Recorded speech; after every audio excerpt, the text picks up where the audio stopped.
Mungkin saya ulas balik ya. Eh, Sains data terapan itu mempelajari tentang apa?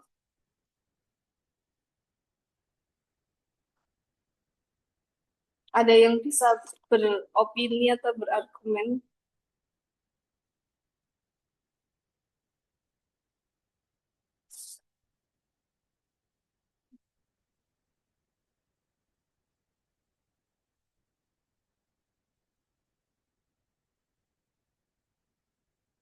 Sains data terapan, ilmu yang mempelajari mengenai data yang kemudian diapakan?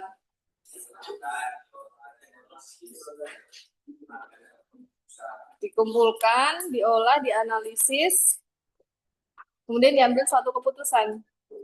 Ada tahapan yang hilang di situ, yang belum disebutkan. Dibersihkan, dibersihkan, oke. Dibersihkan sebelum diolah dibersihkan dulu ya. Divalidasi, divalidasi itu masih ke dipersiapkan, diprediksi. Itu yang kunci dari sains data diprediksi. Kemudian kalau bedanya dengan data analis, apakah dia akan sampai diprediksi, sampai divisualisasi, memberikan apa? Insight. Kemudian kalau data engineer, pengumpulan, mengolah, mengolahnya sampai apa nih?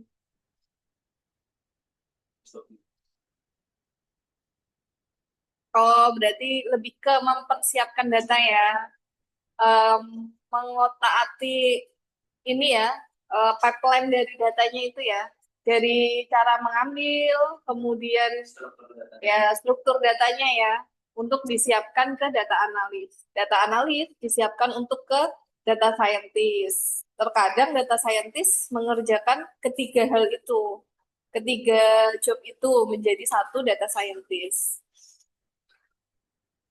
Berarti sebenarnya tugas data scientist itu eh, ada yang masih bingung nggak tugasnya ngapain? Kalau secara teori, oke. Kalau secara teknik, coba saya ambilkan data dari Kaggle. Ini eh, data yang common ya, ada biasa dipakai untuk belajar.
Ini bukan dia, ini data yang common ya, biasa buat dipakai untuk percontohan.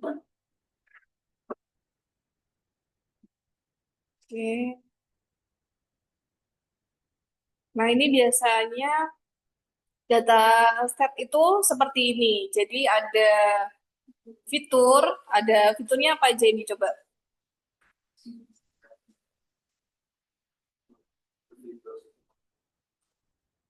Siapa yang bisa jawab?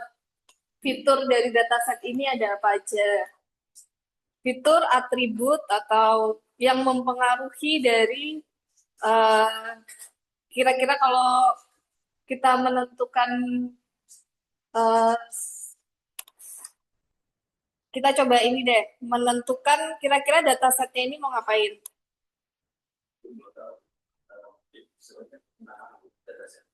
Ada dataset sebagai berikut. Kira-kira kita bisa memberikan informasi apa kepada stakeholder dari dataset ini.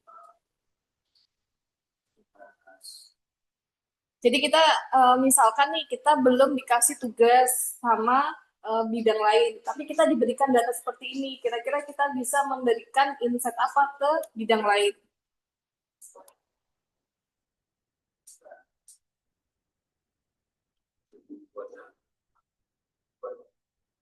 Cuaca kenapa?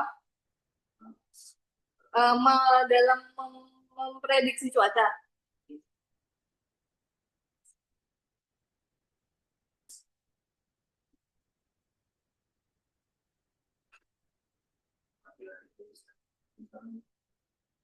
Apa? Apa yang dilakukan ketika outputnya itu terjadi lewat temperatur di fitur-fiturnya yang berkeputusan. Kadang memang kalau ketika kita kerja sebagai data scientist, itu memang yang biasa kita hadapi itu tidak ada masalah dalam perusahaan itu, tapi kita disuguhkan dari dataset yang banyak, kemudian kita diminta untuk memberikan informasi mengenai data yang terkumpul di perusahaan itu, sehingga bisa membantu divisi-divisi lain dalam mengefisienkan pekerjaan atau memberikan apa ya, terobosan baru dalam menentukan pilihan di divisi lain. Mungkin biasanya marketing atau mungkin biasanya keputusan-keputusan penting. Ini ada yang tahu nggak kira-kira goalnya mau apa? Boleh tahu. Ini jadi fiturnya bisa diketahui ya, ada dari kolomnya ya, bisa diketahui ada outlook, temperatur. Jadi ini ada kondisi-kondisi di luar ruangan.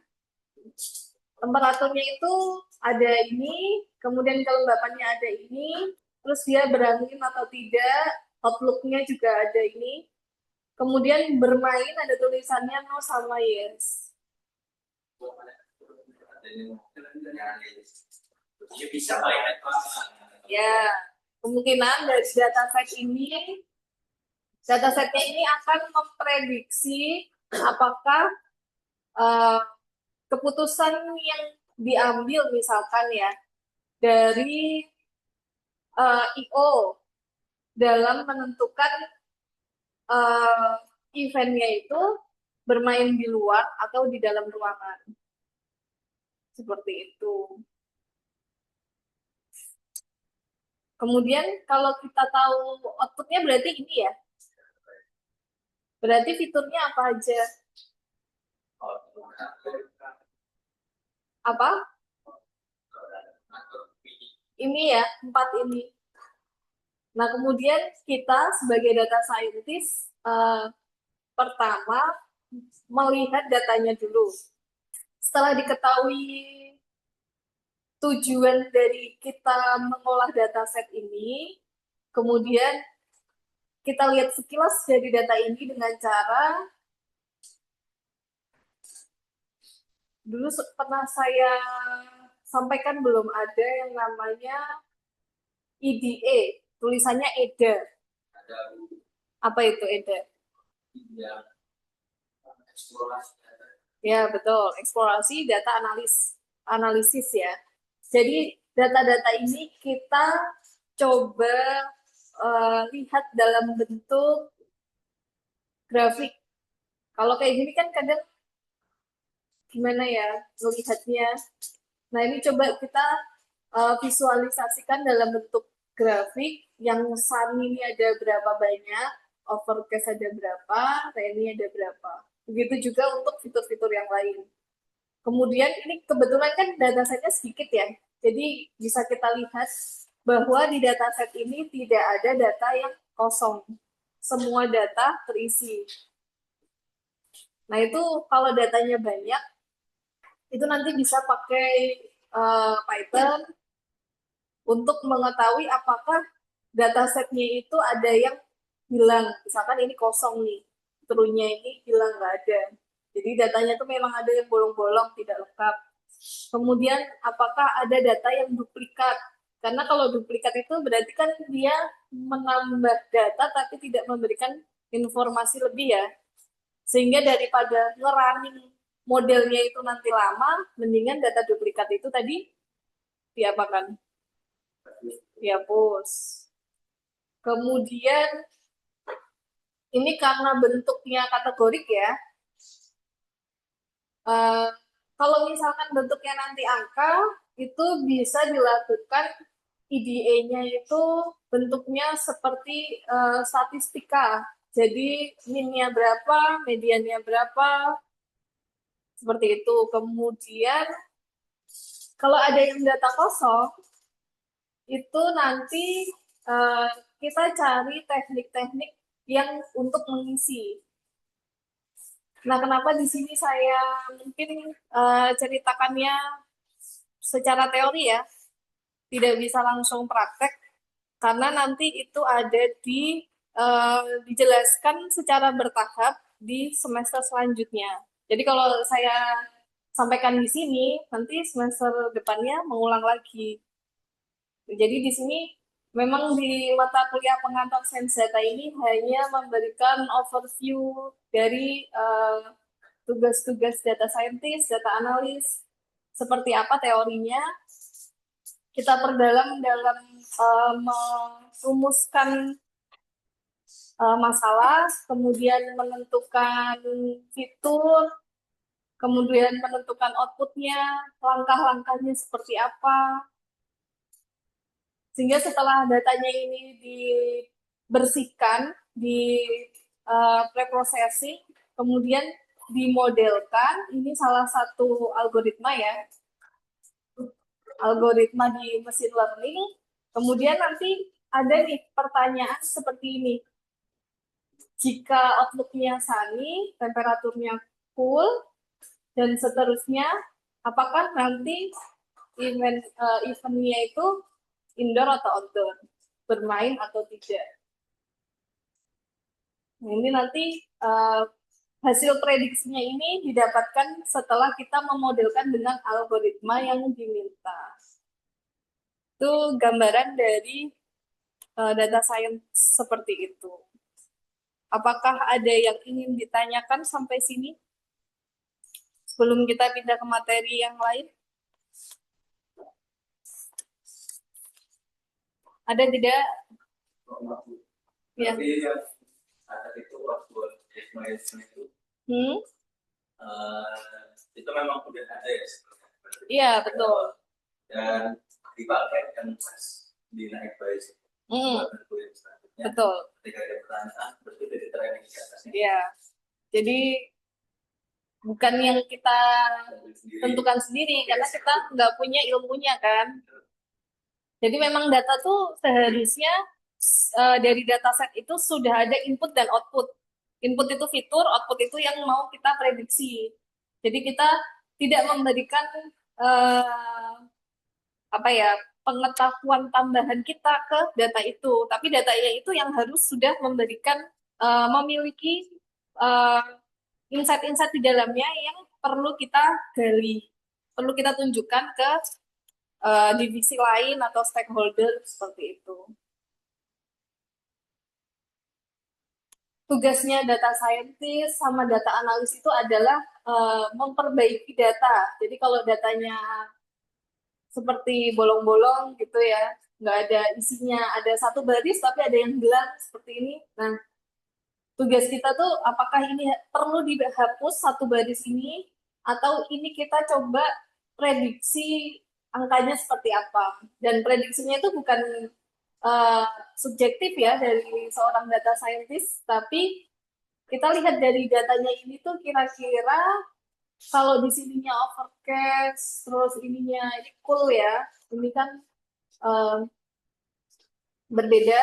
Apakah nanti kita di sini coba isi nilainya apakah normal, height atau medium mungkin. Oh ini ada cuma ada dua, normal atau height.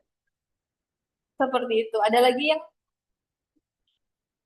mau bertanya sebelum kita ke materi?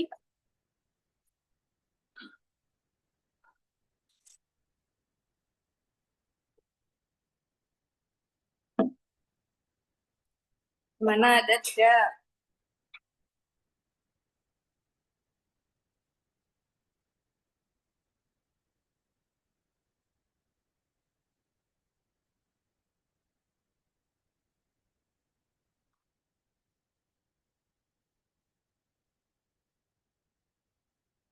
Tidak ada? Oh, nggak ada, kita lanjut ke materi yang di PPT ya.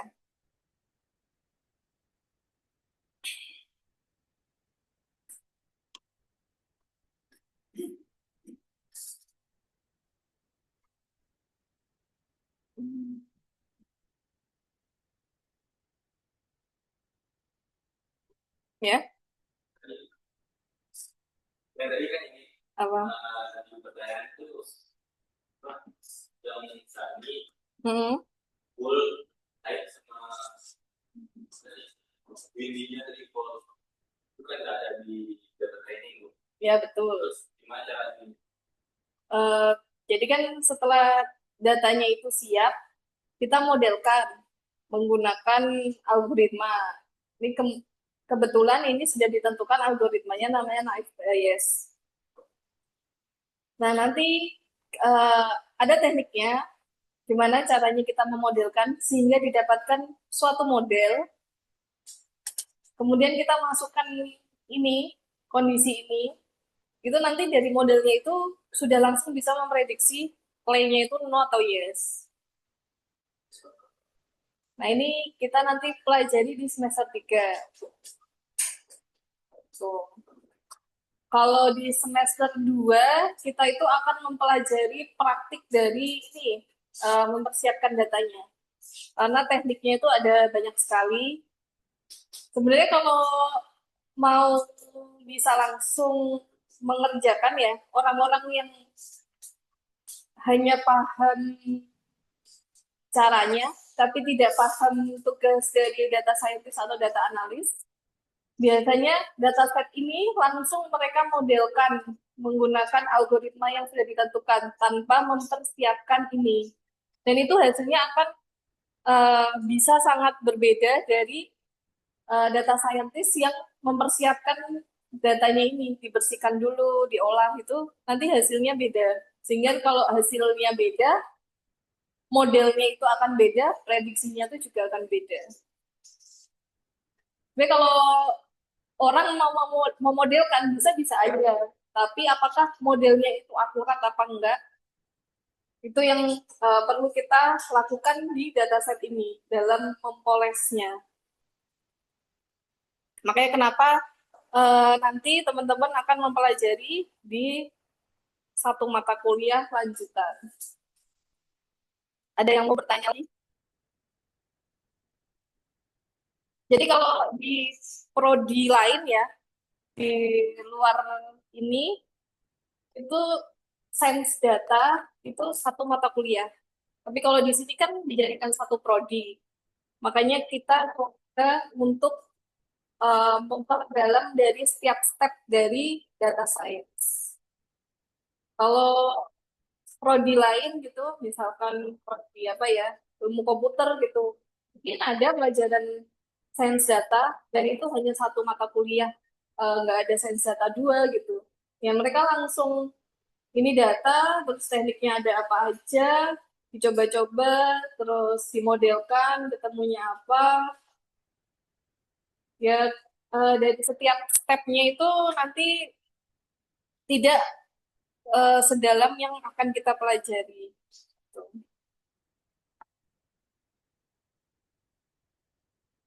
Ada yang mau ditanyakan lagi?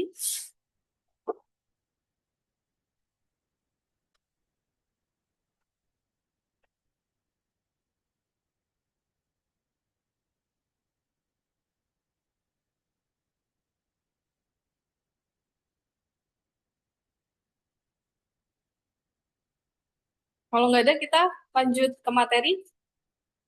Oke. Kemarin kita sudah ada di apa aja ya?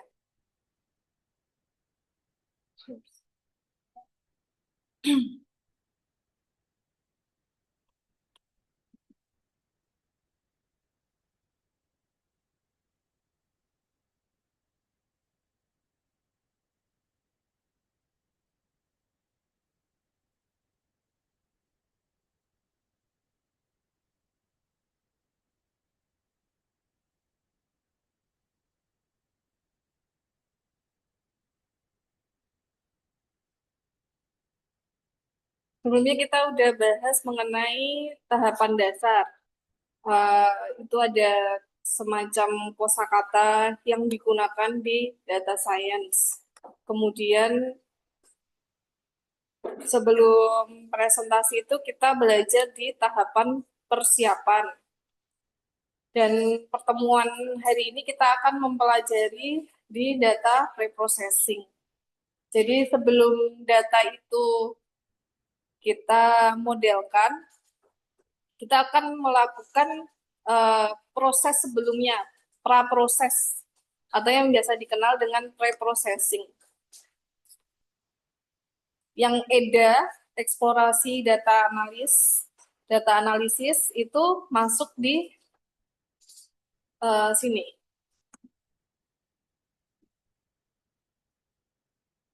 Jadi dengan EDA atau eksplorasi data analisis, itu kita akan mengetahui datasetnya itu apakah ada noise, ada missing value, atau ada inkonsistensi.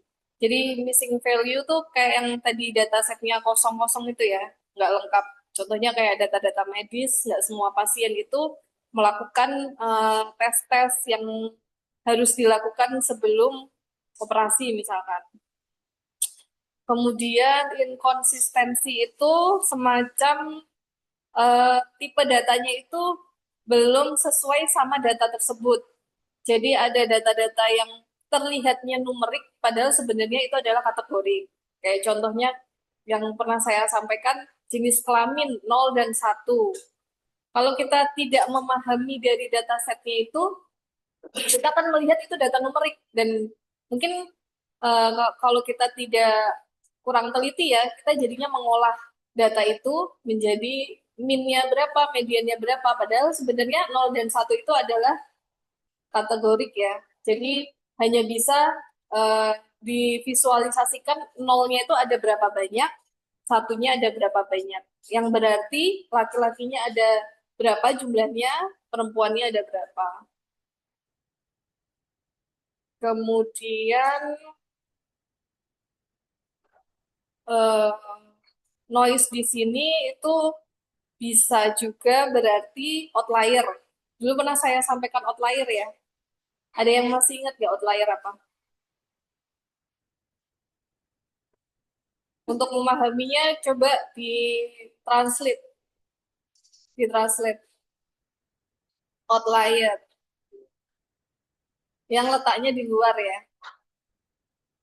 Jadi contohnya yang kemarin pernah saya sampaikan, kalau ada orang rata-rata umurnya itu sampai ya anomali. Umurnya rata-rata sampai 60 tahun, tapi ada juga orang yang umurnya 100. Nah, itu membuat data itu menjadi data yang outlier itu membuat dataset itu menjadi cakupannya tuh agak besar, tapi sebenarnya yang membuat besar itu hanya beberapa data aja gitu. Nah, itu eh, bagaimana kita sebagai seorang data scientist menangani data-data outlier itu. Apakah harus dihapus atau tetap ada gitu. Itu nanti kita bandingkan ketika kita sudah memprediksi, kemudian kita lihat akurasinya apakah dengan kita memasukkan data outlier itu akurasinya itu jadi lebih baik atau dengan kita membuang data itu akurasinya malah lebih baik. Kemudian metode dalam praproses data atau preprocessing itu teman-teman bisa lakukan secara manual atau otomatis. Kalau otomatis itu pakai program ya, pakai bisa biasanya commonnya itu pakai Python. Nanti di situ sudah ada eh, apa tuh namanya fungsi untuk EDA. Jadi kita coba panggil fungsi itu langsung dia keluar eh, min media statistiknya seperti itu. Sampai di sini ada pertanyaan? Ini diem-diemnya diem paham apa diem berpikir? Gimana paham? Paham. Oke. Nah, ini ada beberapa metodenya ya. Ini data cleaning ada menghapus noise, mengoreksi atau mengubah tadi ya jenis data. Nah, integration itu menggabungkan data dari berbagai sumber. Eh, ada kayak contohnya kalau misalkan saya share Google Form gitu, itu kan dari teman-teman kan nanti submit atau mengisi Google Form-nya itu kan waktunya berbeda-beda ya. Sehingga kalau kita mau memplotkan eh, data tiap mahasiswa dalam mensubmit Google Form itu kan pasti eh, kalau kita mau memplotkan kan pasti jadinya 18 mahasiswa yang namanya waktu itu kan detik ya, detik menit gitu, nggak akan ada yang sama. Otomatis nanti tiap mahasiswa itu kan susah untuk dikelompokkan berdasarkan waktu submit. Jadi kalau misalkan tentang waktu itu bisa sebagai data scientist atau data analis itu bisa mengkelompokkan waktu itu menjadi misalkan 4. Jadi dari jam 7 sampai jam 12. Jadi kita kelompokkan itu kelompok 1, jam 12.01 sampai jam 15 itu kelompok 2, 15.01 sampai jam 18 itu kelompok 3, 18.01 sampai jam 7 pagi itu kelompok 4. Jadi kalau kita klasifikasikan waktu submit itu menjadi 4 kelompok, 4 kategori, itu kan jadi kita bisa melihat ya eh, kelompok satu atau kategori satu tuh ada 7 mahasiswa, kelompok yang lain ada 8, ada 2, ada 1 gitu. Jadi bisa kita lihat oh rata-rata atau mayoritas mahasiswa di sini itu kalau diberikan kuesioner itu mensubmitnya itu di kategori satu yaitu pukul 7 sampai 12. Itu gimana ya? Lebih ke bagaimana data scientist atau data analis itu bisa mengolah data sehingga bisa kita lihat insight-nya. Tapi kalau kita tadi tidak mengkelompokkan kan datanya itu jadi beraneka ya. Ada yang submitnya jam 7.10, 7.11, 7.15. Jadi kita tidak bisa menyimpulkan dari mahasiswa ini kira-kira submitnya itu di waktu kapan. Kalau dengan kita mengkelompokkan kan kita lebih mudah memberikan insight bahwa mahasiswa itu seringnya submitnya itu di waktu yang pertama jam 7 sampai jam 12.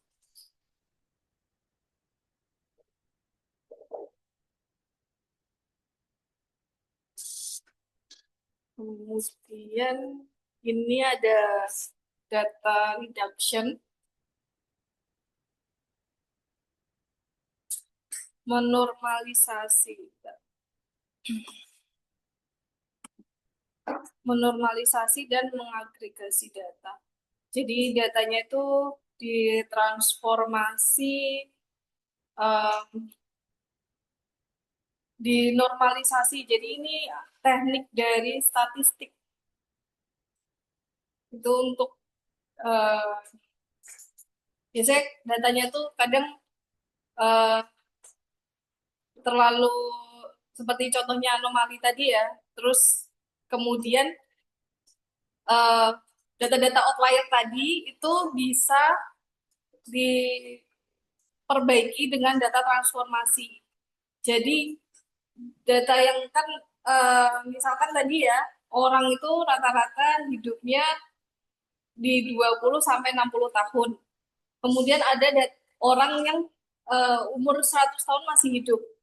Kalau kita masih mau menggunakan data yang orang 100 tahun itu dipakai, nggak mau kita hapus, itu bisa kita lakukan dengan cara normalisasi atau ditransformasi. Sehingga dari 20, 60, dan 100 itu nanti angkanya itu yang kita gunakan dalam membangun model itu bukan 20, 60, dan 100, tapi sudah kita ubah sehingga jarak dari 60 ke 100 itu tidak terlihat jauh. Jadi masih di rank yang sekiranya satu kota ini gitu. Ya tadi kan 100 itu kan di luar kota ini ya, outlier. Nah, semua data itu kita ubah sehingga jaraknya yang 60 ke 100 itu kita perkecil. Sehingga jarak yang 20 ke 60 itu kira-kira akan berubah semakin kecil apa seperti apa? Bingung nggak dengan bahasa saya? Jadi misalkan kita pakai angka yang kecil aja ya. 1 sampai 5 itu selisihnya berapa? Kemudian 5 ke 50 selisihnya berapa? 45. Kalau kita perkecil jarak dari 5 ke 45 menjadi 5 ke 15, selisihnya berapa? Sehingga 1 ke 5 itu kira-kira selisihnya berapa kalau 5 ke 50 menjadi 5 ke 15?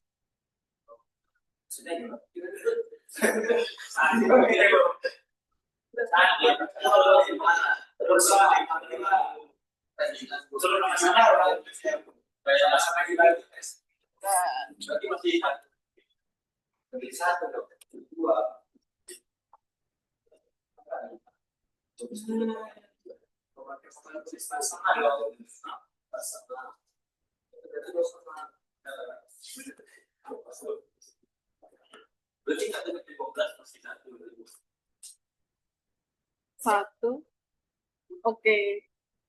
1 ke 5 itu kan 4 ya. 5 ke 50, 45.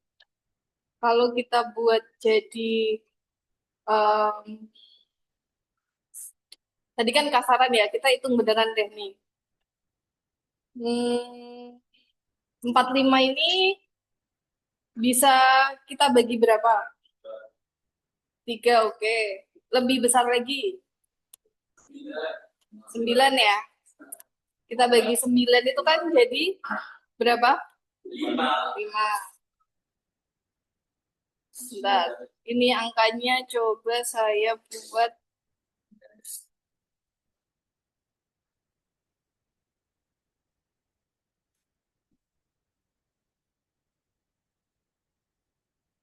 ini. Oke, jadi 5 ya. Oke, salah. Bentar. Ini ya, biar angkanya sama kayak yang di sini ya. Jadi kalau yang atas ini 1 ya.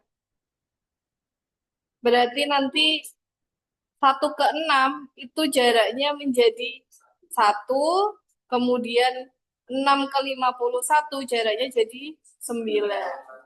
Sehingga ranknya itu antar sedata set itu jadi lebih kecil lagi. 1 sampai 5.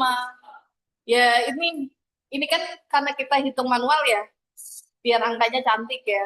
Kalau 1 sampai 5 kan selisihnya 4. 4 dibagi 5 berapa? 0,8. 0,8. Jadi selisihnya 0,8. Gitu. Sampai sini gimana? Itu normalisasi data. Jadi agar data-data yang tadi outlier itu bisa eh, karena kan tiap data scientist atau data analis itu kan punya preferensi masing-masing ya. Dia nggak mau outliernya itu dihapus gitu. Nah, dia lakukan tuh caranya normalisasi. Biar jaraknya 51 itu masih dalam lingkup si dataset itu. Sehingga kan jaraknya cuma 9 ya. 6 ke 51. Ya. Misalnya yang tadi tuh yang ada unsur 100, Mm. 160 juga masuk layar. Di 7 sampai 80 kosong itu gimana? 7 sampai 80 kosong, maksudnya nggak ada datanya. Nah, itu kan makanya statusnya itu kan jadi outlier.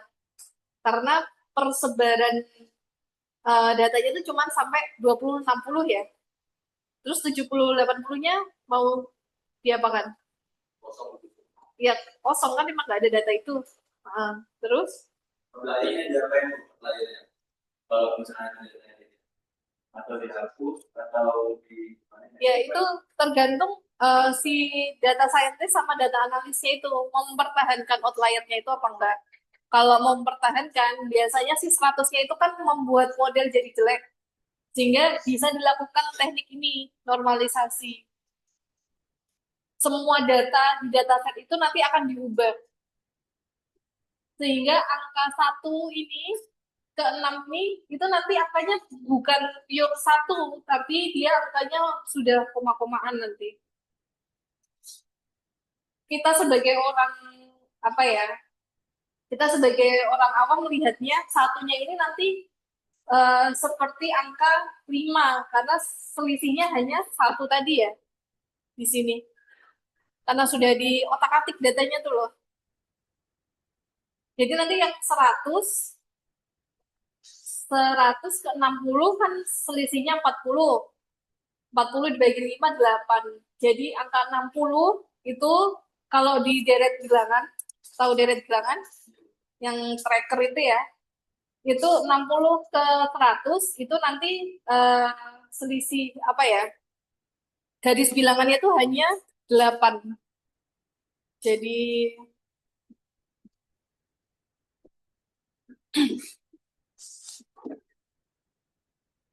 itu ya.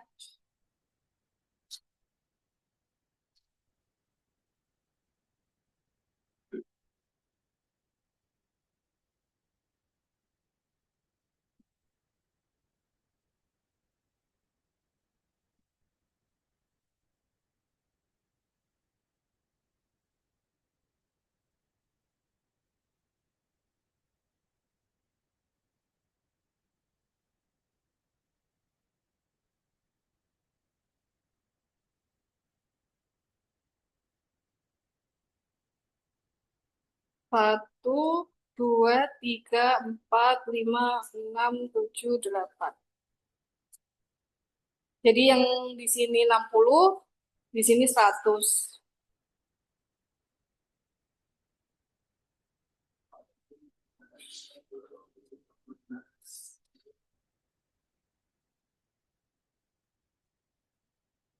Padahal kan realnya 60 ke 100 itu kan selisihnya 40 ya. Gimana? Intervalnya? Terus gimana gimana? Jadi kenapa kenapa?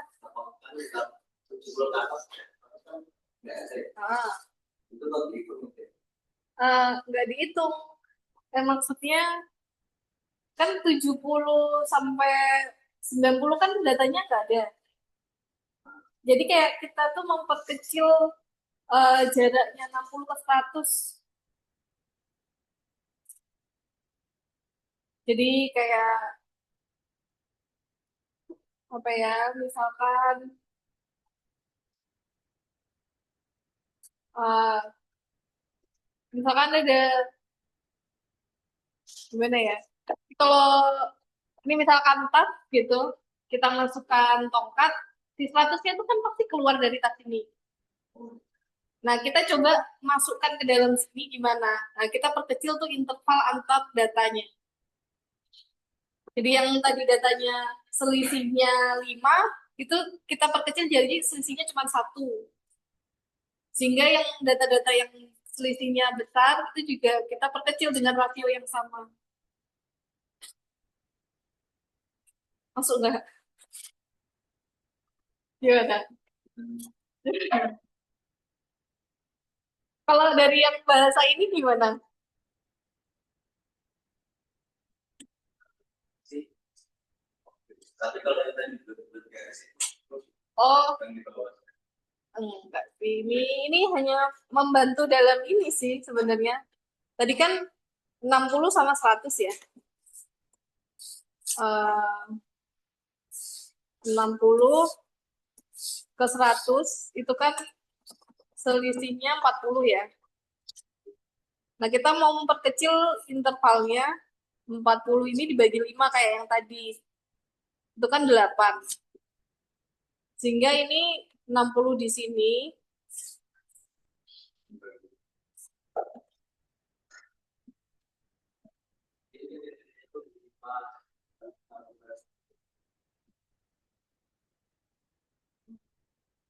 Di sini 60.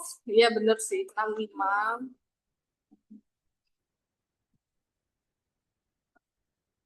Iya. Itu ada 8. Selisihnya jadi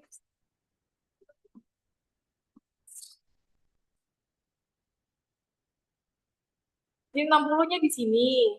Padahal kan realnya itu 60 ke 100 kan 40 ya. Bulatan. 40 buletan, betul. Sehingga kalau kita perkecil tadi intervalnya, setiap 5 itu kita jadikan satu buletan, 5 buletan jadi satu buletan. Jadi yang 60 ke 100 ini, yang tadinya 40 buletan, dengan kita perkecil intervalnya, jadi 60 ke 100 itu cukup 8 buletan. 60, 65, 70, 75, 80, 85, 90, 95, 100. Gimana? Masih bingung? Atas Ya, pertama itu yang sampai enam itu ya. 1 sampai 6 ya. Itu yang berarti kan bernilai itu ya. Iya, iya, iya. Jadi kalau semua dibagi 5, kalau ada salah satu dibagi 5, ya semua harus dibagi 5. Namanya normalisasi. Sehingga data data di dataset itu kan nggak berubah kalau kita memberikan perlakuan yang sama. Ini niatnya agar nilai 100 tadi tidak terlihat outlier di dataset itu. Gimana? Masih bingung nggak? Masih.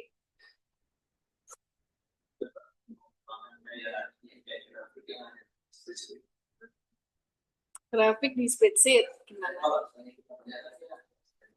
Ah. Kalau apa? Ah. Ah. Iya, betul. Hanya memperkecil aja datanya itu.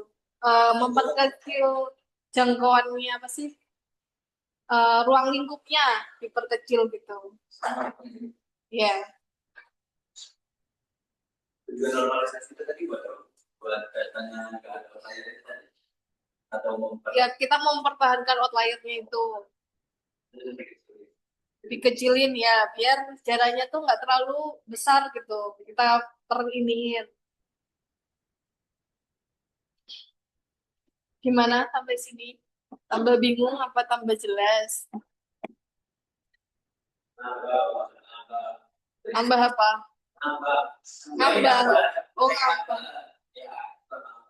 Nambah. Gimana nih bisa dilanjut? Ngambang tapi dilanjut. Gimana? Malah baru bangun. Dari tadi Hendy belum ngomong. Lanjut.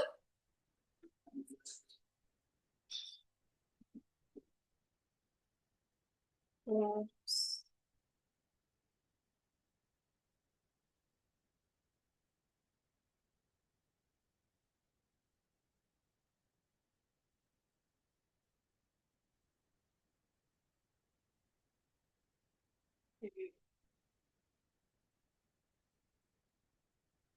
Kalau data cleaning ada yang tahu? Data cleaning itu apa? Pembersihan data itu secara konteks pengertiannya, formatnya disamain. Apalagi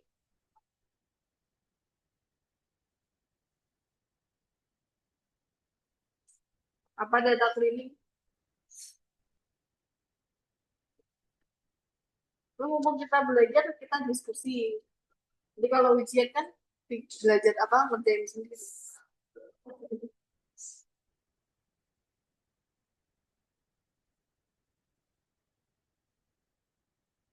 Data cleaning yang tadi pembersihan data kata Gaby. Jadi contohnya kenapa kita bersihkan? Berarti datanya itu kotor ya. Contohnya tadi kan missing value ya. Kenapa ini bisa dianggap data kotor? Missing value ini.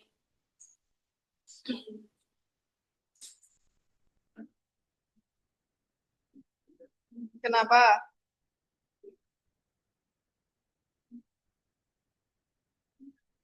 Ini saya sampai jam berapa? 10.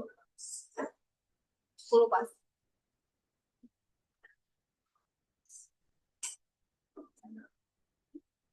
Kenapa missing value itu dianggap data kotor?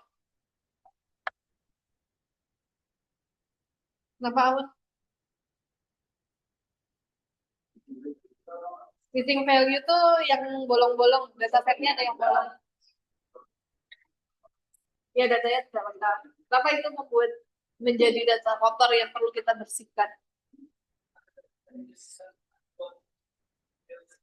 Oke, karena jadi tidak bisa menjadikan acuan ya, karena kan datanya kosong. Ya, bisa mengurangi kualitas atau reliabilitas data.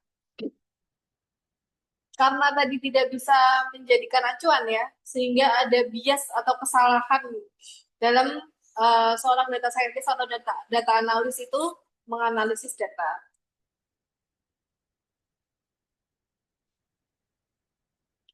Itu ya, eh, mengapa missing value ini menjadi data kotor pada dataset.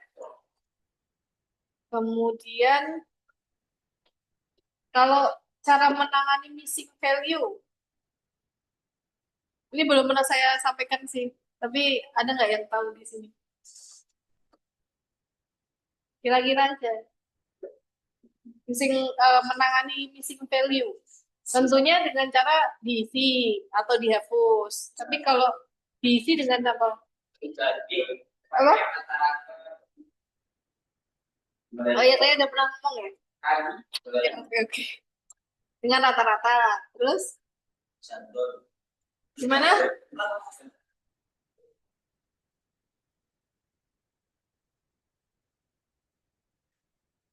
Cara menangani missing value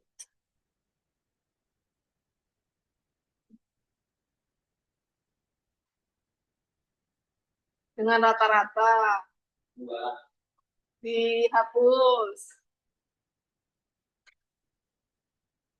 Uh, Sebenarnya missing value itu caranya kita menangani missing value tuh kita perlu tahu datanya itu sebenarnya ada yang tahu apa skewness kemiringan data. Jadi itu kalau data data kita plotkan, kita bisa melihat data itu tuh mayoritas itu angkanya itu di angka berapa tersebarnya. Jadi misalkan datasetnya itu 1 sampai 100. Mayoritas data-data itu angkanya itu berada di kisaran 50 sampai 70. Sehingga 0 sampai 50 itu ada tapi sedikit. Misalkan 50 sampai 70 itu ada 30 data. 1 sampai 49 itu ada 5 data. 71 sampai 100 itu ada 2 data. Jadi datanya itu nggak simetris, nggak tersebar merata. Dia eh, kebanyakan di 50 sampai 70. Jadi kira-kira kalau kita punya missing value, kita isi yang kosong itu dengan angka berapa? Sekitar segitu tuh berapa? 50 sampai 70 karena mayoritas di angka itu ya. Kita tidak akan memilih 1 sampai 49 dan 71 sampai 100 karena itu jarang yang di angka segitu. Itu salah satu eh, cara atau teknik kita mengisi data yang kosong. Jadi kita perlu memplot data itu eh, seringnya atau mayoritas tuh ada di angka berapa.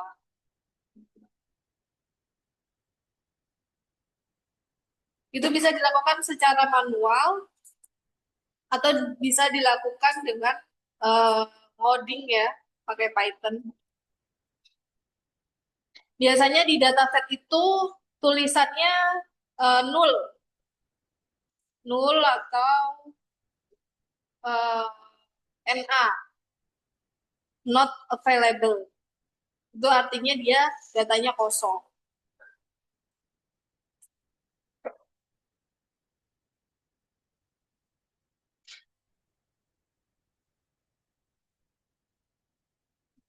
Ini ya tadi yang disampaikan sama Zaki, bisa menggunakan min, rata-rata.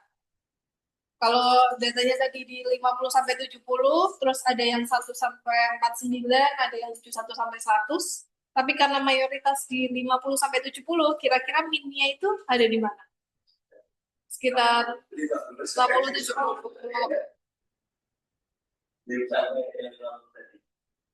Nah, bisa menggunakan modus nilai yang sering muncul. Itu juga bisa. Mediannya kira-kira di mana nih?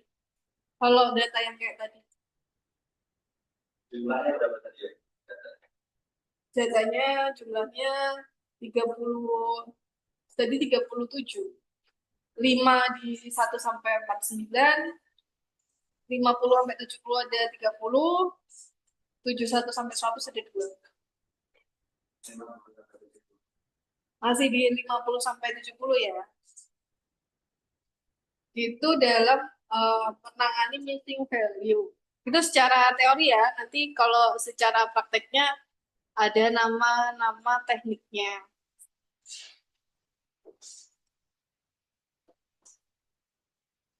Nah, ini untuk penanganan noise data. Ada yang tahu noise? Berisik. Kalau di data, Itu tidak jelas. Noise to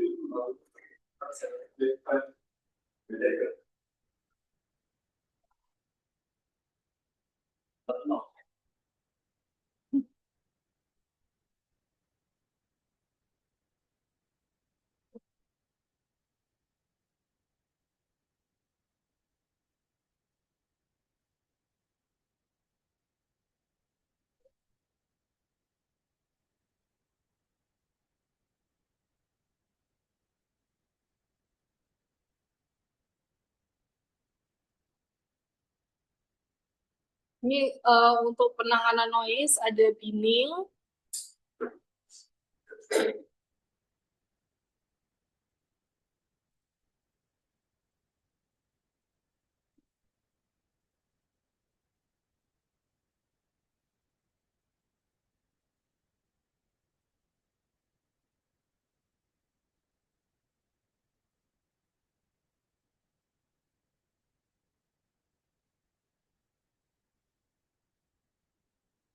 Oke.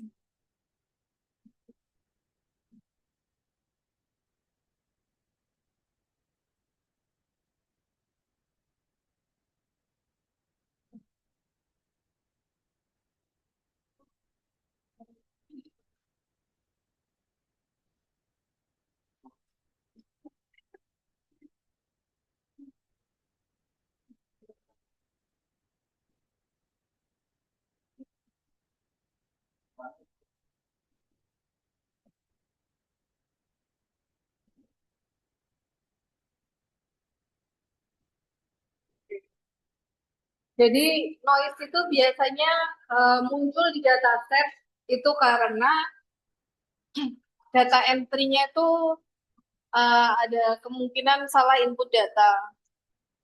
Jadi kayak misalkan eh, fitur kategorik ya, ada yang eh, memasukkan kata itu typo. Jadi dia terdeteksi di dataset itu kalau kita pakai program ya, yang tadinya misalkan tinggi, sedang, rendah. Terus data entry-nya tuh typo dalam isi data, jadi kayak nulisnya sedan gitu, nggak ada G. Itu kalau misalkan kita datanya banyak, terus kita coba EDA, itu nanti akan terlihat 4 kategori. Jadi tinggi, sedang, sedan, dan rendah. Itu contoh dari noise. Atau misalkan eh, outlier tadi bisa dianggap noise ketika kayak umur tadi 20-60 mayoritas. Kemudian ada yang 100. 100 itu make sense nggak kalau orang itu umurnya 100 di zaman ini? Jarang, tapi ada memungkinkan. Nah, ternyata dari dataset itu muncul juga ada umur 1000. Memungkinkan nggak? Kalau di zaman sekarang nggak.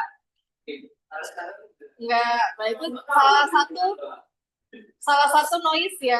Jadi ada kesalahan input data atau kesalahan, contohnya kayak eh, misalkan kita ambil data, maksudnya kita mengambil data primer ya. Data primer apa?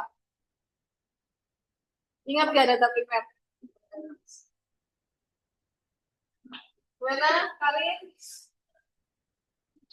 Mic-nya tolong.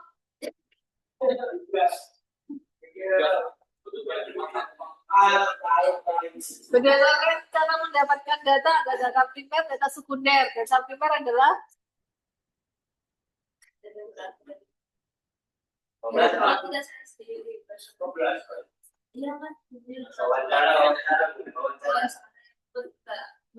data yang didapatkan dari kita ambil sendiri, itu data primer. Kalau sekunder, kita ambil di Kaggle, itu sekunder.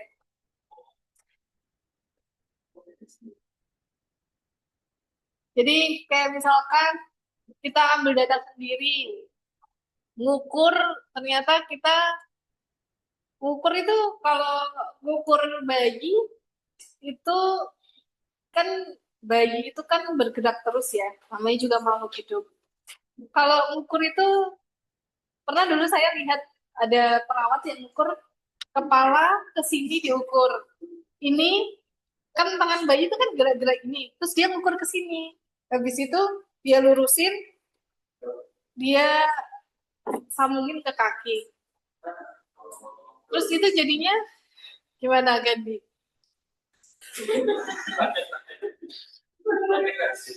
Coba tadi berdiri. Tangan gini deh. Kira-kira kalau mau ukur Gandhi gimana? Ya tinggi badannya. Oke. Coba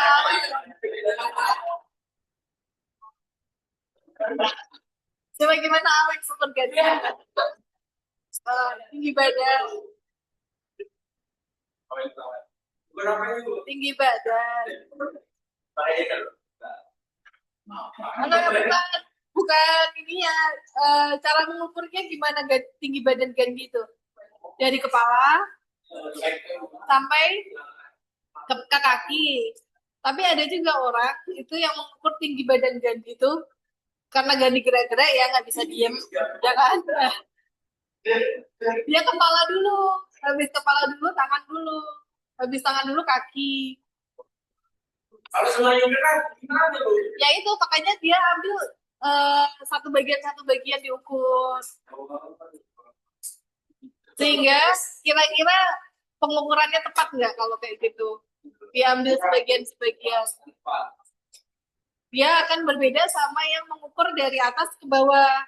Nah, itu termasuk noise. Perbedaan kesalahan dalam mengukur atau mendapatkan data itu namanya noise.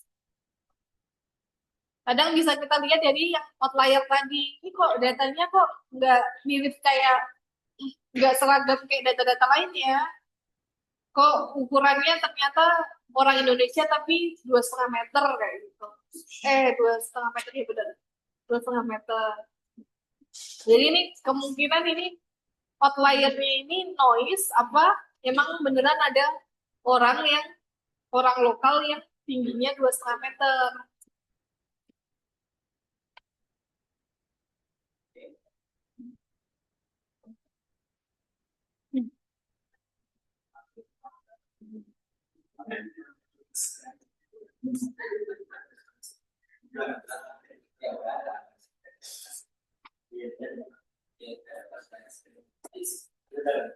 Yes. Permisi ke belakang. Ya, oke.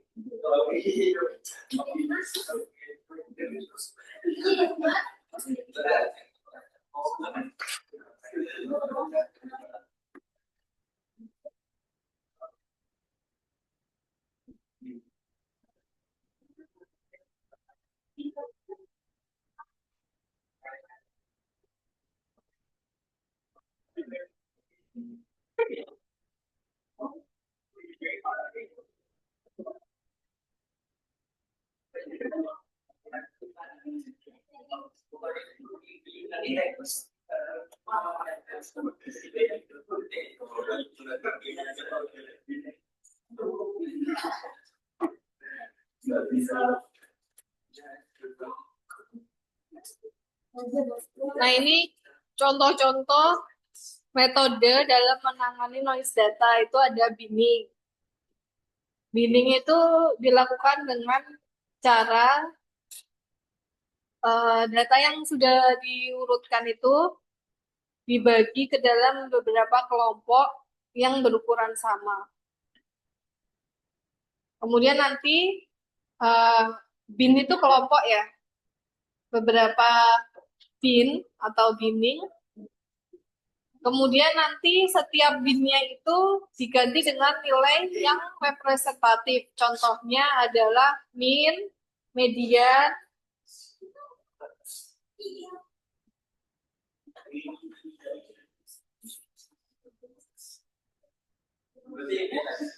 gimana? Yang kayak tadi yang normalisasi.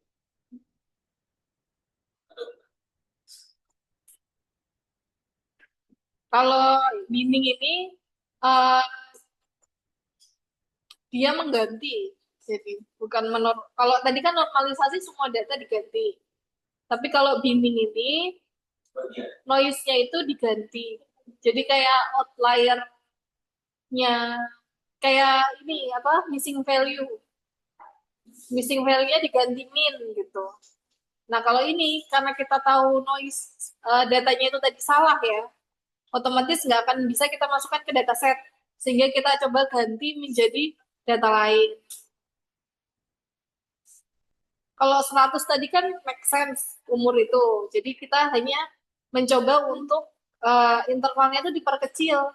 Sehingga agar tidak berubah informasi data, semua data dilakukan perubahan. Jadi noise yang kategori Noise kategori. Kalau ini discrete numerik bisa. Kayak tadi contohnya 1000 umurnya. Itu kan nggak make sense ya. Pasti itu noise. Sehingga kemungkinan ini datanya diambil salah nih. Terus kita coba memperbaiki data itu, kita ganti data noise tadi, yang 1000 tadi, kita coba ganti ke rata-rata umur orang hidup itu umurnya sampai berapa? Oh, mayoritas di 60 nih modusnya gitu, atau minnya 60, kita ganti itu. Itu eh, salah satu cara dalam menangani noise data.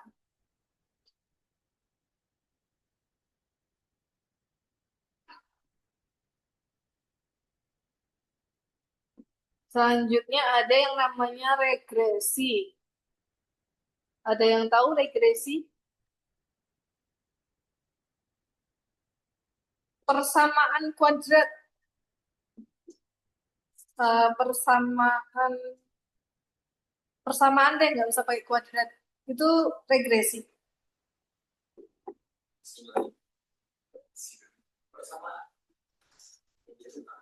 Ini matematika maksudnya. Ya, Y sama dengan AX plus B. Kalau aljabar itu belajarnya apa? Oh, matriks ya. Oh,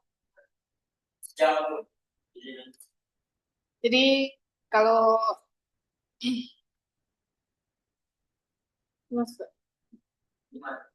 bukan. Kalau ada Y sama dengan AX plus B. Ini persamaan.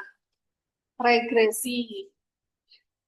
Jadi biasanya A-nya ini nanti kalau dari data ini ceritanya ya ada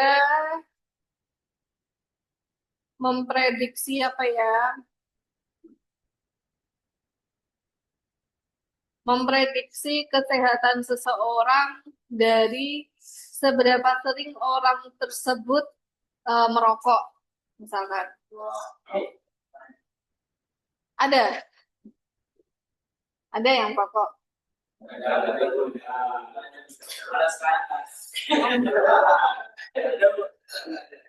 Ini dari mukanya kelihatan sih. Coba ya perempuan bisa menjelaskan ya. Apa itu? Laki-laki yang merokok sama yang kan kelihatan nggak? Kelihatan ya.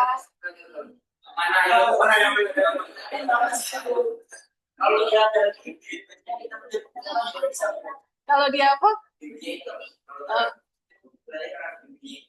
Bibir iya, gigi iya. Dari ini sih badan bisa.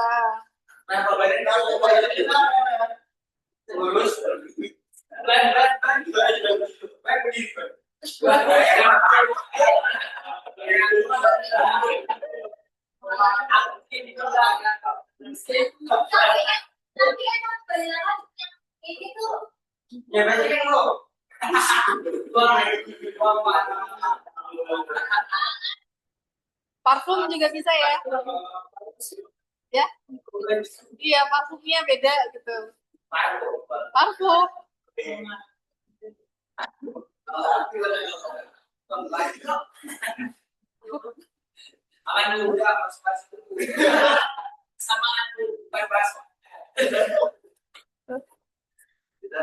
Itu kan gimana? Lo emang ngerokok tuh gak baik. Ya.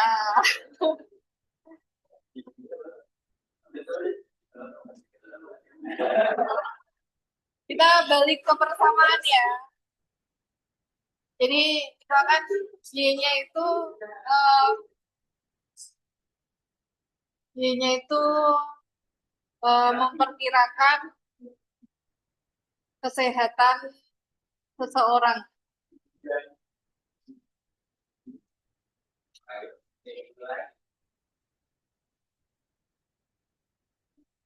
Oh, enggak. Kesehatan. Kemudian A-nya itu eh, intensitas merokok. Bisa per hari gitu. Ini termasuk edukasi juga ya buat yang merokok.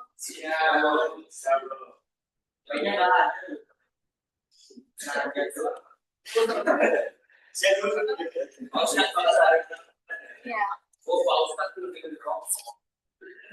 Kalau kita lihat dari persamaannya, Y-nya itu adalah yang akan diprediksi. Kemudian A-nya itu adalah fitur. Ah, salah deh. Bentar. Ini X maksudnya. X. Y-nya itu yang akan diprediksi, X-nya itu fitur. Kemudian nilai A dan B itu nanti akan berupa angka. Katakan misalkan 3,8. Kemudian B-nya itu juga nanti akan berupa angka 1,2. Ini X-nya ini bukan perkalian ya. Nah, ini angka-angka ini didapat dari mana? Kalau misalkan Y sama X-nya itu bukan suatu yang uh, apa tuh namanya? Misalkan Y-nya 10, X-nya itu kan biasanya juga bukan 10 ya. Tapi misalkan 5 gitu.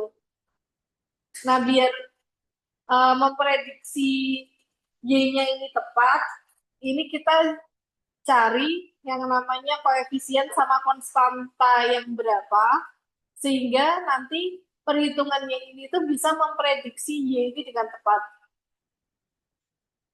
Bingung nggak kalimatnya? Kalau Jadi di tahun saya tuh di aplikasi ini ke identitas merokoknya 3,88 atau pengaduannya. itu angka-angka yang kita dapatkan itu model. Ini namanya model regresi linier. Jadi ada outputnya angka kesehatan, misalkan dari 0 sampai 100, kemudian X itu adalah intensitas merokok, itu bisa dari eh, banyaknya seseorang merokok setiap hari, bisa dari 0 sampai berapa biasanya? 20 kalau nanti 20, oke, 20. Ternyata kan kita misalkan punya dataset ya. Kalau Y-nya itu Y-nya itu tadi dari 0 sampai 100. X-nya X-nya itu 0 sampai 20.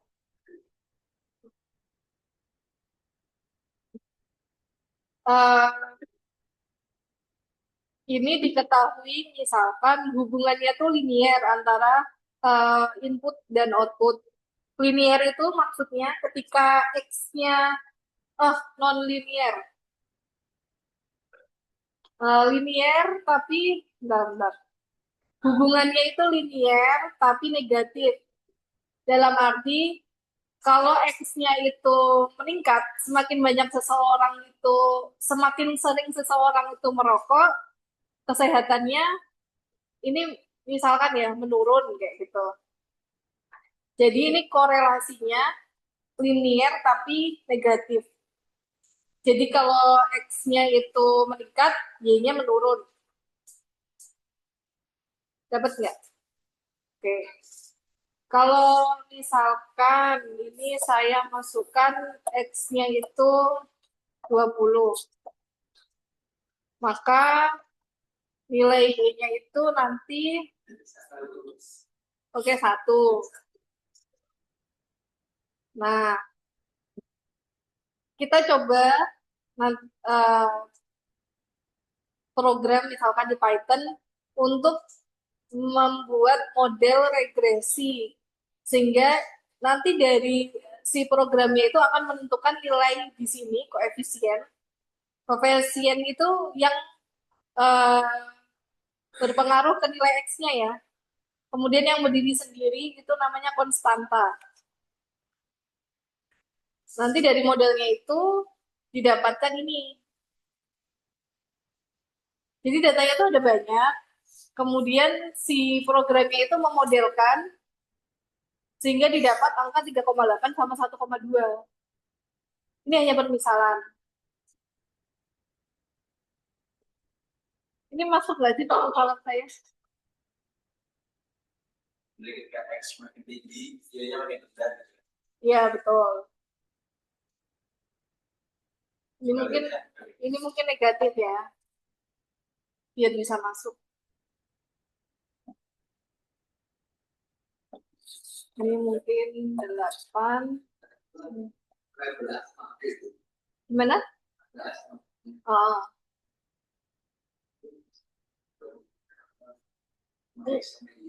ini permisalan aja dari si modelnya itu dalam memprediksi. Misalkan angkanya seperti ini.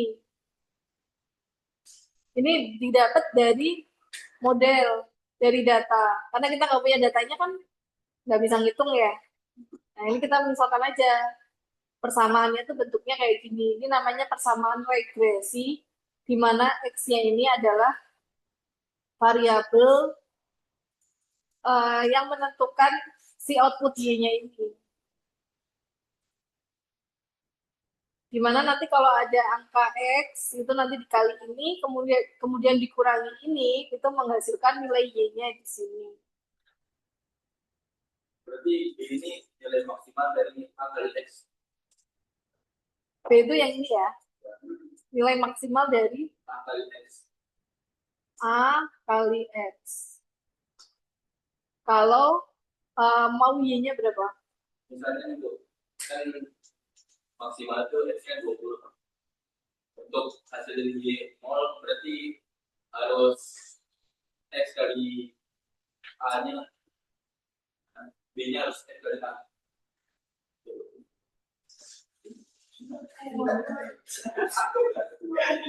Oke, kalau kita mau, ini kan permisalan ya, kalau kita mau hitung beneran, berarti yang paling jelek Y-nya 0 ya. Yang paling tinggi X-nya 20 ya. Ini 20. Ini gini. Gitu. Ya, ini eh, kita nggak bisa tahu angkanya ya, karena nggak ada data setnya. Dan ini ada 2 angka. Kalau kita nggak punya datanya minimal 2 gitu, kita nggak bisa hitung. Jadi ini cuma permisalan aja. Kita nggak belajar matematika di sini istilahnya. Nggak beneran hitung. Kita cuma permisalan aja. Bentuk persamaan regresi itu seperti apa? Seperti ini. Nah, angka ini didapat dari mana? Ya kalau kita ngitung nilai A dan B.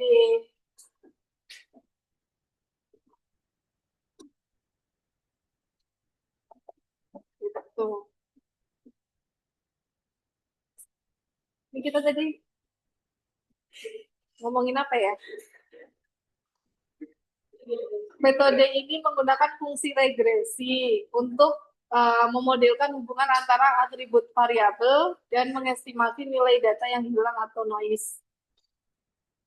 Oke, jadi ada metode dalam menangani noise data. Salah satunya tadi kan udah binning ya, kemudian ada regresi. Nah, regresi ini digunakan untuk memprediksi noise tadi. Noise itu data yang outlier yang salah pengukuran, atau data yang kosong. Bisa menggunakan regresi. Jadi dari dataset itu kalau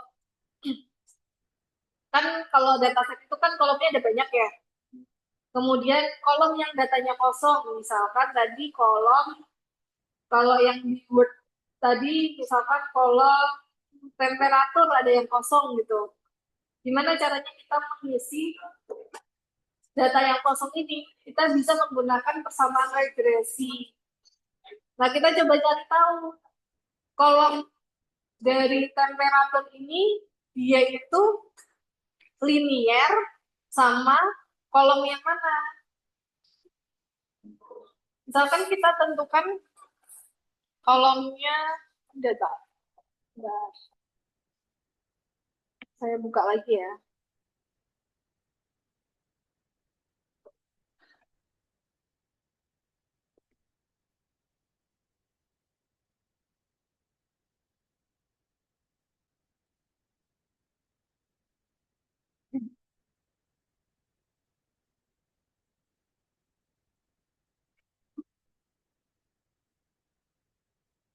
Oke, misalkan ini temperatur yang baris pertama ini hotnya hilang. Oke, ini datanya kategorik ya. Misalkan ini berupa angka ya. Terus ini hot yang data pertama ini hotnya hilang. Mungkin bukan hot, mungkin angkanya di sini hilang. Kemudian cara kita menangani data yang hilang ini gimana? Ternyata temperatur sama play itu coba kita buat persamaan regresinya. Misalnya ini bentuknya angka ya. Jadi kalau persamaan regresi itu bisa kita gunakan kalau data-datanya itu numerik. Jadi ini bentuknya angka. Misalkan tadi 0 sampai 100, kemudian ini temperaturnya 0 temperaturnya 0 sampai 35 katakan gitu. Nah, ini data yang ada yang kosong di sini. Coba kita lihat persamaan regresi antara temperatur dan play. Itu seperti apa persamaannya dengan menggunakan uh, algoritma regresi linier. Setelah didapat, kan kita bisa coba masukkan nilai-nilai dari si play-nya ini tadi sehingga didapatkan nilai temperatur. Bingung nggak sampai sini? Bingung?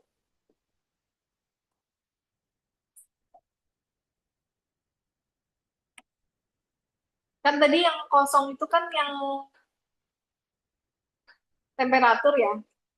Misalkan ada suatu data itu kan baris ya. Yang kosong itu tadi di kolom temperaturnya. Di baris pertama yang kosong di kolom temperatur. Temperatur itu ranknya suhu gitu ya, yang nggak kepanjangan. Suhu itu ranknya 0 sampai, ya kalau di Indonesia 30 sampai 40 ya. 25 sampai 40. Kemudian ini tadi play-nya ya.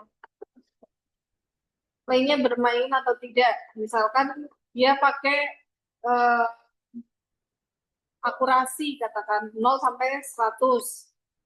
Jadi 50 ke atas artinya bermain, 49 ke bawah artinya tidak bermain.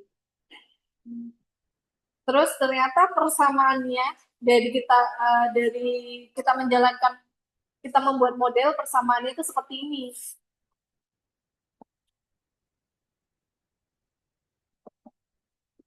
Kita mau memprediksi si suhu tadi karena tadi kosong ya, missing value. Nah, kita ternyata dari dataset itu nilai play-nya itu adalah, coba kita lihat. No. No itu berarti 0 sampai 49 ya. Misalkan kita isi 30, itu jelas no ya. Nah, kira-kira kalau kita hitung, kita dapat nilai suhunya kan? Bisa nggak? Bisa nggak? Nggak bisa. Oh, pakai itu. Pakai 30 sama dengan 3,8 kali suhu dikurangi 8,2. Bisa nggak? Bisa sih dapat X-nya. Bisa kan dapat suhunya. Jadi kan kita punya 30, iya 3,8 suhu dikurangi 8,2. Berarti 6 sama teman. 30 ditambah 8,2 sama dengan 3,8 suhu.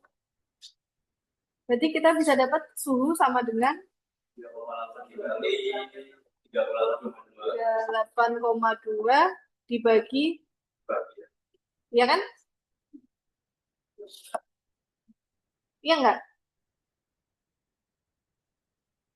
Kita masukkan nih 30 sama dengan 3,8 kali suhu dikurangi 8,2. Kemudian kita kalikan ya. Ini kan variabel ya. 30 sama dengan 3,8 suhu dikurangi 8,2. Kemudian ini minus 8,2-nya kita pindah ruas jadi positif. Sehingga di ruas kanan hanya ada 3,8 suhu. Kalau misalkan suhu ini kita bingung, kita tulisnya X ya.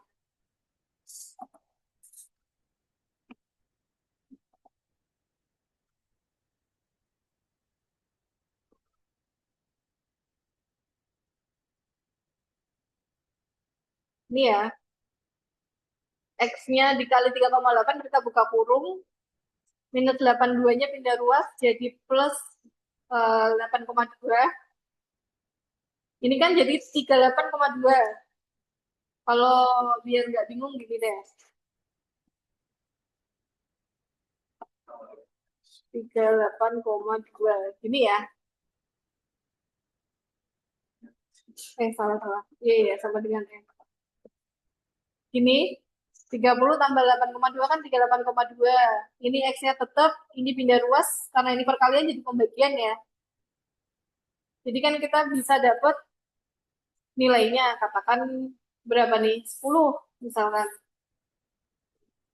10,01 itu sama dengan X. Jadi kita bisa mengisi missing value-nya tadi atau data yang hilang di kolom suhu tadi dengan 10.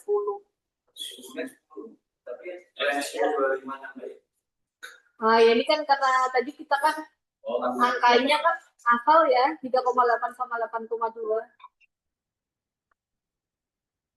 Gitu sampai sini. Bingung nggak? Ini belum dipelajari lagi sih Bu. Soalnya nanti di aljabar masih ada. Masih ada, oke. Ini SMA.